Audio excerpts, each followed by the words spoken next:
Breaking news.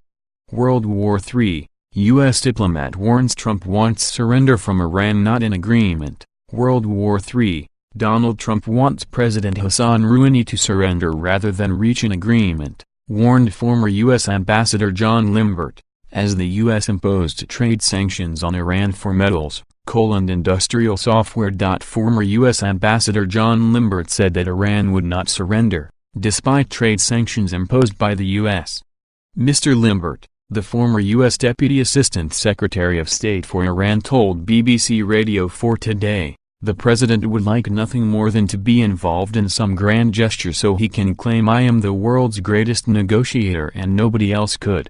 Frankly, it is not realistic, and I don't think the Iranians are biting because it is pretty clear that this administration is not interested in an agreement with Iran, it's interested in a surrender from Iran."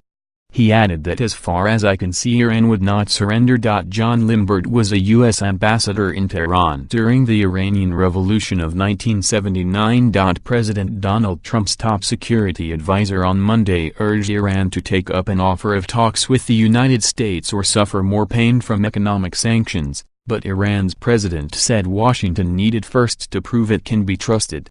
Hours before revived U.S. sanctions were due to kick in, White House National Security Advisor John Bolton said Iran should pay heed to Trump's willingness to negotiate. Mr. Bolton said, "They could take up the president's offer to negotiate with them, to give up their ballistic missile and nuclear weapons programs fully and really verifiable. If the Ayatollahs want to get out from under the squeeze, they should come and sit down. The pressure will not relent while the negotiations go on." President Trump reimposed sanctions targeting Iranian purchases of U.S. dollars, metals trading, coal, industrial software and its auto sector. The renewed sanctions were among those lifted under a 2015 deal between world powers and Tehran on curbing Iran's nuclear program.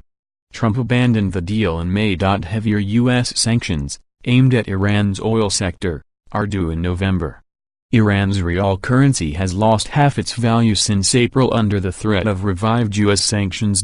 President Hassan Rouhani on Monday said Iran could hold talks with the United States only if Washington proved its trustworthiness. He said, "If you stab someone with a knife and then you say you want talks, then the first thing you have to do is remove the knife. We are always in favor of diplomacy and talks. But talks need honesty. There will be pressure because of sanctions, but we will overcome this with unity."